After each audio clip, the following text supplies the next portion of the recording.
Craziest thing you girls have done for love? Oo, yun na nga yung naisip ko. Yung parang psychotic I gano'n. wanna say, Crazy, like sa psychotic akin, or crazy, like, yung ex ko, tinatu ko. Yung name niya.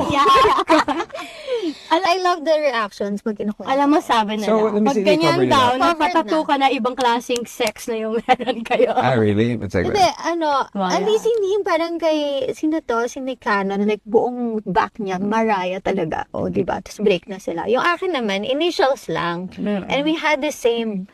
Dito rin siya. So what's the initials? Wag na! Hindi yan! Wala na yan. Blind item na yan. Past is past.